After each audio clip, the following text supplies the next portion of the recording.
Olá, meu irmão, minha irmã. É o programa Voz da Igreja começando mais uma vez. Obrigado por estar conosco neste horário, neste canal. Estamos mergulhados no mistério do coração do Senhor Jesus. Mês de junho, mês dedicado ao Sagrado Coração de Jesus. Neste 11 de junho celebramos a solenidade anual do Sagrado Coração de Jesus e somos mergulhados então neste mistério de amor que o Senhor Jesus expressa na nossa direção. Tendo amado os seus, Jesus amou-os até o fim. É assim que lemos no início daquela ceia no quarto evangelho. Este coração amoroso de Jesus, do qual brotam sangue e água, Eucaristia, batismo, neste mistério aí de amor, nós somos imersos. A nossa fé nos põe dentro desse mistério e nos faz sentir-nos profundamente amados. E porque amados, salvos. E assim tomamos posse dos bens que o Senhor Deus, o Pai, deu ao seu Filho Jesus Cristo e nós somos co-herdeiros de Cristo, destes bens que o Pai quer dar a todos os seus filhos e nos dá esses dons a partir e por intermédio de Jesus Cristo, o seu unigênito. Vamos nesse mês de junho, vivendo e crendo nesse amor que nos amou até a cruz, vamos então meditar mais uma vez a palavra de Deus. O evangelho que vamos usar neste domingo, o domingo que é o 11º do tempo comum. Bebendo da fonte é o nosso primeiro bloco. Você pode então tomar o texto que nós usaremos na liturgia deste domingo. É o texto de Marcos. Marcos, capítulo 4, versículos 26 ao 34. Jesus dizia-lhes: o reino de Deus é como alguém que lança a semente sobre a terra. Quer esteja dormindo ou acordado, de dia ou de noite, a semente germina e cresce, sem que ele saiba como. Por si mesma, a terra produz o fruto. Primeiro a planta, depois a espiga e por último o grão que enche a espiga. Mas quando o fruto está maduro, ele mete logo a foice, porque o tempo da colheita chegou. Jesus dizia-lhes: com que ainda podemos comparar o reino de Deus? Com que parábola podemos apresentá-lo? É como um grão de mostarda, que ao ser semeado na terra é a menor de todas as sementes sobre a terra. Mas depois de semeado, cresce e torna-se maior que as demais hortaliças. Estende ramos tão grandes que os pássaros do céu podem abrigar-se à sua sombra. E com muitas parábolas como essas, Jesus dirigia-lhes a palavra, de acordo com o que podiam compreender. Nada lhes falava sem usar parábolas, mas quando estava a sós com os discípulos, Jesus explicava-lhes tudo. Meu irmão, minha irmã, continuamos então o tempo verde, o tempo comum. Estamos então celebrando o 11º domingo do tempo comum. Vamos lendo o evangelista Marcos, que é o evangelista deste ano, o ano B da nossa liturgia. E aqui então chegamos ao ponto em que Jesus, anunciando o mistério do reino, compara o reino de Deus à semente lançada sobre a terra e toma uma delas, a menor, a pequenina, o grão de mostarda, para falar deste reino. Com a primeira parábola, Jesus fala do dinamismo. Com a segunda, Jesus fala da proporção com que esse reino pode e é construído. A primeira parábola é aquela, então, da semente que, lançada sobre a terra, cresce dia e noite. Com o semeador acordado ou dormindo, esta semente cresce. Cresce e dá fruto no seu tempo. Isso aqui nos põe, portanto, no dinamismo do reino de Deus. Esse reino anunciado e inaugurado por Jesus, esse reino está na história. A história que nós fazemos com Deus é a história, então, digamos, da construção e da visibilidade deste reino. Estamos nesse trilho. A presença de Jesus na história põe o mundo neste trilho, o trilho do reino de Deus. Sabemos, então, para onde vamos? Sabemos onde este trilho nos levará. Estamos no trilho misterioso do reino de Deus. E esse reino de Deus misteriosamente está entre nós, cresce entre nós, com a nossa presença desperta ou dormindo, esse reino vai tomando, digamos, lugar, vai ampliando as suas dimensões. Isso que significa, portanto, que não podemos mais imaginar que haja outro destino para a história. A história está encaminhada, destinada, finalizada na plenitude do reino, cujo mistério já está em andamento. Vai crescendo. A presença do homem, da mulher que creem no coração do mundo é uma presença que põe cada um diante desse mistério. A presença de cada um, a decisão de cada um, a vida de cada um é afirmação ou negação deste reino.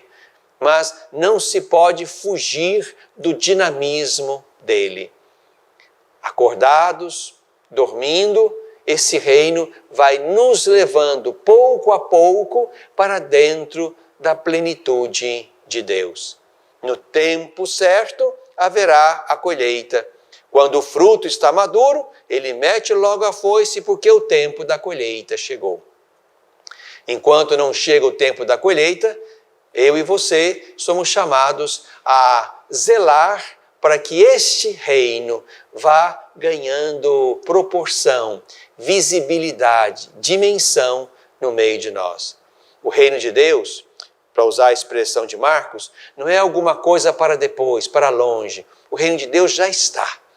O reino de Deus já está no meio de nós. Pedimos que ele venha tomando proporções maiores. Esse reino precisa atingir cada coração, cada família, cada comunidade, cada ambiente, até ser aquilo que Deus e nós fizemos juntos no caminho da história. Até que chegue à plenitude. O dia, então, de meter a foice e fazer a colheita. É importante, meu irmão, minha irmã, que nós entendamos isto. Tudo o que fazemos, eu e você, está remetido ao reino. Tudo o que fazemos. A minha vida e a sua vida de fé serão julgadas diante de Deus por aquilo que nós fizemos para afirmar esse reino com seus valores, seus critérios e os seus elementos, ou aquilo que nós não tenhamos feito. Esse reino é um mistério que nos envolve a todos, de dia e de noite, acordados ou dormindo. Esse mistério é aquele que envolve completamente nossa vida, nossas decisões e os nossos caminhos. A outra parábola é a parábola do grão de mostarda. Uma semente pequenina que plantada dá uma hortaliça grande onde os pássaros podem fazer a sua sombra. Com essa parábola, Jesus quer nos mostrar a proporção pequena com que cada um pode acrescer com a sua vida e com a sua história ao mistério do reino. Por menor que seja a minha presença boa, essa mínima presença boa, esse mínimo gesto bom, esta boa e positiva disposição diante das pessoas, isso é uma semente pequenina que lançamos hoje e não sabemos que proporção ela vai poder gerar no dinamismo do reino. Como também o contrário, a pequena coisa ruim que plantamos, também isso terá implicações. Jesus aqui quer nos fazer entender que a nossa pequena ação, no caso positiva e boa, ela é acréscimo, ela é alimentação, ela é adubo ao mistério do reino. A minha pequena ação boa, eu consigo, digamos, dizer onde ela está e a quem eu a fiz. Mas essa pequena ação boa pode repercutir em muitas outras ações boas que decorrem dali.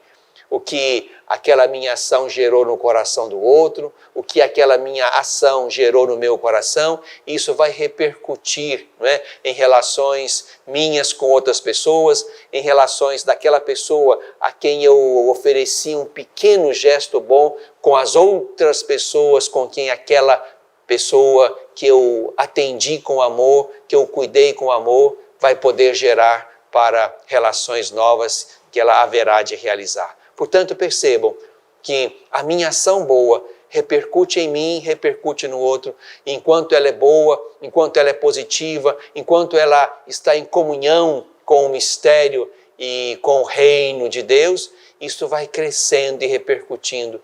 Eu sei onde é que está a minha primeira ação, a minha última ação, ou o último efeito daquela ação, eu só vou perceber no dia do juízo final, quando o Senhor Deus vai me fazer perceber o primeiro e o último ato, o primeiro e o último efeito da minha vida. Que seja assim. Valorizemos então as pequenas coisas boas, de modo que por elas também possamos construir pouco a pouco o mistério do reino que vai crescendo pela minha e pela sua presença fecunda e fiel a Deus na história.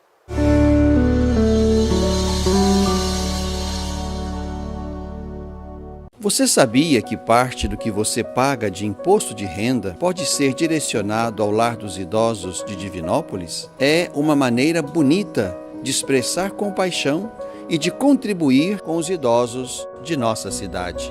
Pergunte ao seu contador ou ligue hoje mesmo para o lar e se informe. É fácil e você destina parte de seu imposto para quem precisa. Lar dos Idosos de Divinópolis. Cuidado e amor na hora certa.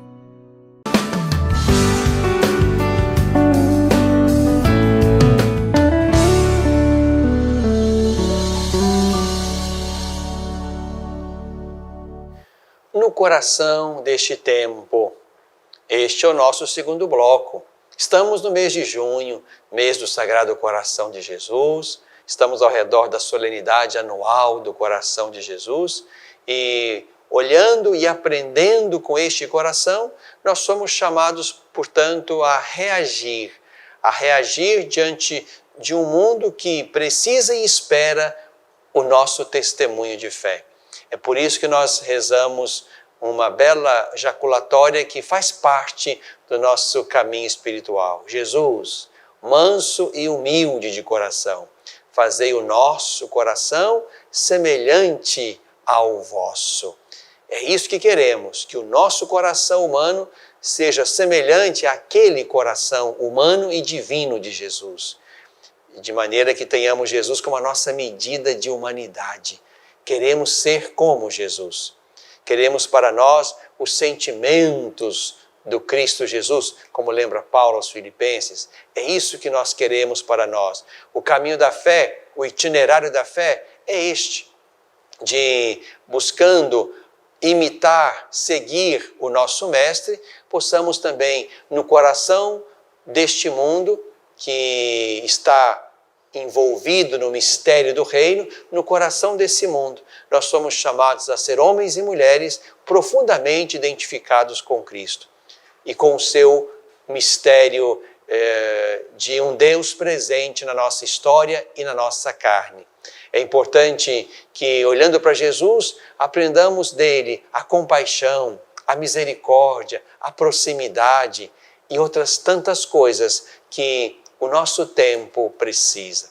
Estamos ainda envolvidos numa pandemia que nos mantém em situação ainda de cuidado, de risco, infelizmente de morte. E é preciso que neste tempo difícil, e difícil sobremaneira para os mais pobres ou para aqueles que perderam o trabalho, o salário e com isso também perderam a capacidade de cuidarem de si e das suas famílias com dignidade, é a hora então do exercício da compaixão, da misericórdia, da proximidade, que são dons e sentimentos que estão no coração de Jesus e que precisam estar no coração dos seus discípulos. Somos chamados nesta semana a dar um incremento novo na campanha É Tempo de Cuidar. Esta é a campanha emergencial que a Conferência Nacional dos Bispos do Brasil e a Cáritas Brasileira estão promovendo já desde o início da pandemia. E esta campanha É Tempo de Cuidar, nesta semana, do dia 8 ao dia 12, nesta semana a campanha quer ganhar um incremento com uma nova onda de solidariedade. Você, meu irmão, minha irmã, onde quer que você esteja, na nossa Diocese de Divinópolis, ou onde quer que você esteja agora assistindo, ouvindo, participando desse programa, você está chamado nesta semana, então, ao exercício da solidariedade e da partilha. Nós sabemos que as dificuldades se multiplicam, a fome também vai rondando as famílias e novas famílias. Os números falam de 125 milhões de brasileiros que acordam sem saber o que vão comer naquele dia. E isto é algo que deve preocupar e sensibilizar o nosso coração crente, o nosso coração cristão. Por isso, nessa semana, e essa campanha precisa continuar, né? Pode ser feito este gesto em qualquer outro tempo, mas nesta semana, sobremaneira, somos chamados a levantar de novo, com nova vontade e com nova disposição de partilha, a campanha É Tempo de Cuidar. Então você pode levar aí na sua paróquia, na sua comunidade, ou em algum outro ponto de recolhimento, você pode levar uma ajuda que sirva para a alimentação de alguém ou de alguma família, pode levar agasalho, pode levar material de limpeza, de higiene, tudo aquilo que você sabe que neste tempo de necessidade e de frio, vai ser importante que alguém receba, que alguma família receba. A pandemia, infelizmente, vai gerando novos pobres, ela vai se esticando. E aquilo que pessoas e famílias tinham como alguma reserva, isso vai acabando. E se ajunta a isto, né, a dificuldade que a pandemia vai gerando, e essa dificuldade se expressa também na perda do emprego e do salário, e nas dificuldades para entrar numa economia informal que também já está saturada pela presença daqueles que já tinham este lugar como lugar do seu sustento e das suas famílias. Então, vivemos um tempo crítico onde a caridade cristã, a solidariedade evangélica pode ser um remédio importante que vai ao encontro de muitas famílias e pessoas que precisam, nesse momento, da nossa ajuda.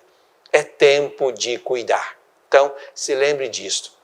Ao longo dessa semana, ao longo deste mês, ao longo deste tempo difícil de pandemia, cada um está chamado a exercitar-se neste sentimento positivo e bom do coração de Jesus. A compaixão. Compaixão que gera solidariedade e partilha. Esteja atento aí. Há certamente muitas entidades se organizando para isto. Você pode então aderir à campanha feita aí pela sua comunidade católica, pela sua comunidade evangélica, por muitas ONGs que estão se organizando também para isto, a Cáritas diocesana, a Cáritas regional, a Caritas Nacional, são organismos, gente do bem que está tentando recolher e distribuir a quem mais precisa, neste tempo de pandemia e de frio, aquilo que a nossa caridade cristã pode oferecer como uma maneira de enfrentamento desse tempo difícil. Mas há uma segunda coisa importante, que neste mês de junho, quero também convidar você a participar. Nós estamos nos preparando para a Assembleia Eclesial da América Latina e do Caribe. O que é isto?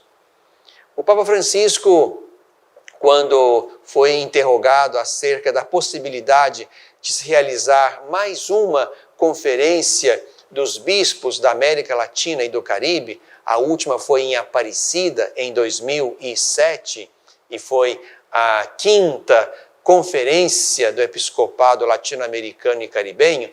Questionado, o Papa preferiu não fazer uma outra conferência, mas fazer uma assembleia eclesial, uma assembleia da igreja, de modo que a América Latina, mais uma vez, não só a partir dos seus pastores, mas também a partir da base, a partir das comunidades, a partir de cada coração, essa assembleia pudesse então capturar, ler e responder às grandes demandas da igreja neste tempo aqui na nossa América Latina e no Caribe. Então estamos no processo em que, dentro desse caminho da Assembleia Eclesial, as pessoas, as comunidades, os grupos podem ser ouvidos. É o momento da escuta.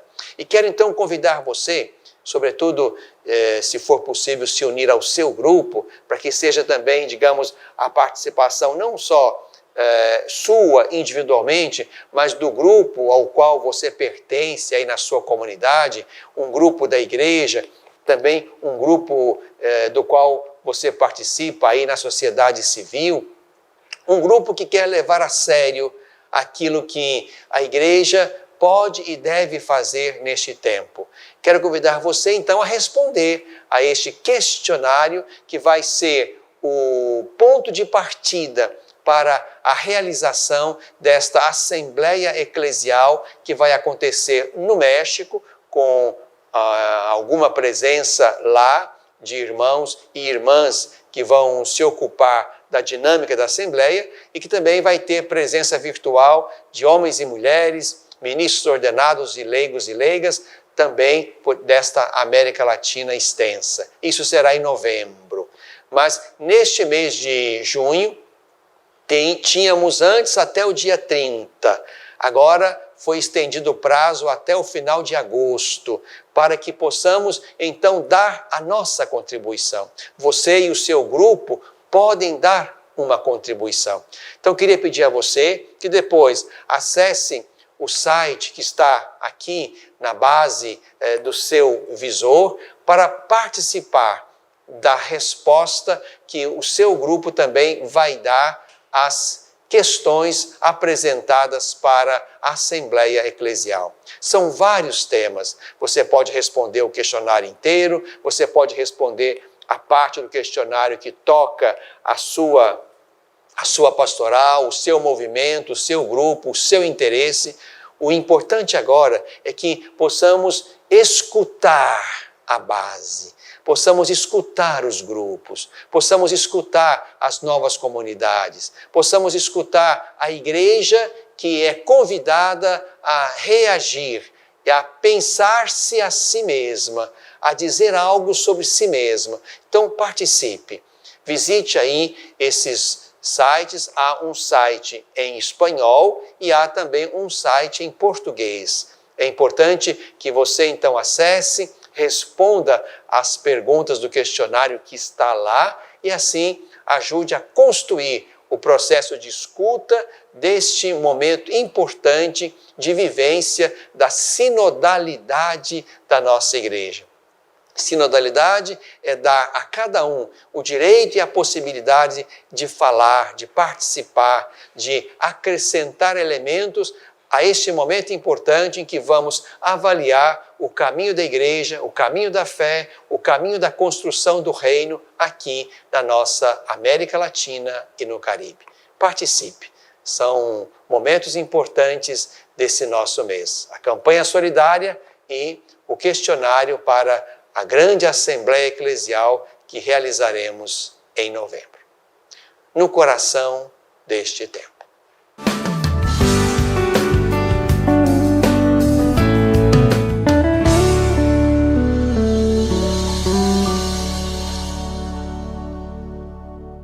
Às vezes, tudo que uma criança precisa para superar uma tempestade em sua vida familiar é encontrar um lar provisório. Uma família que a acolha por um tempo, enquanto sua própria família se reestrutura para recebê-la de novo. Essa é a proposta do Serviço Família Acolhedora. Transformar as dificuldades de hoje em possibilidades de futuro. Serviço Família Acolhedora. A tempestade passa, a vida continua. Participe e faça a diferença.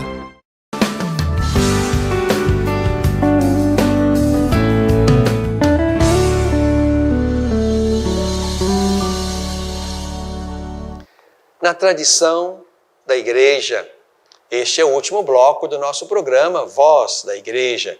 Queria partilhar com você a história, a devoção e, ao mesmo tempo, o nosso grande afeto por Santo Antônio. 13 de junho, celebramos Santo Antônio. E muitas catedrais, muitas igrejas paroquiais, muitas capelas estão dedicadas a Santo Antônio. Um santo que é muito conhecido, amado no meio da nossa gente. Um santo para o qual olhamos e aprendemos dele um amor profundo à Sagrada Escritura.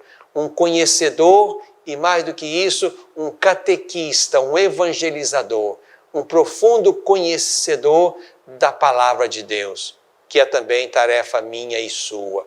Mas também um homem da caridade, um homem que não perdeu jamais de vista os pobres, os necessitados. Portanto, alguém que tem a nos ensinar também neste tempo. Não perder de vista a Palavra de Deus, a Sagrada Escritura, que nós somos chamados a venerar, também como veneramos o Santíssimo Corpo e Sangue do Senhor Jesus, mesmo que numa graduação diferenciada desta veneração. Mas somos chamados a também colocar o nosso olhar reverente e reconhecido diante da Palavra de Deus, pela qual Deus continua falando à amada esposa do seu Filho Jesus Cristo, como nos ensina o Concílio. Santo Antônio nos ensina esse amor à Sagrada Escritura e nos ensina também esse amor aos pequenos, aos pobres, aos vulneráveis, a quem ele dedicou um amor especial. Por isso, quero aqui saudar, abraçar, agradecer as comunidades que, olhando para Santo Antônio, que é o padroeiro delas, vão fazendo esse belo caminho de amor à Sagrada Escritura e de amor aos mais pobres. Também quero pedir a Santo Antônio, neste último bloco, que acompanhe aqueles que se preparam para o casamento, para o sacramento do matrimônio. É considerado o santo casamenteiro. E é importante que, de fato, vivenciemos o matrimônio como uma verdadeira e bela vocação, um chamamento. Deus chama aqueles dois para a experiência do amor fecundo, do amor conjugal, do amor que gera famílias novas. Que Santo Antônio, então, ajude cada jovem, cada pessoa humana a crescer no discernimento desta vocação e assim possa avançar na direção de um futuro feliz, marcado por uma vocação que realiza profundamente aquele homem, aquela mulher. E essa vocação vivida com plenitude é também um meio importante e fecundo de fazer crescer o reino de Deus nos corações, nas famílias, na sociedade. Santo Antônio, rogai por nós. Na tradição da Igreja.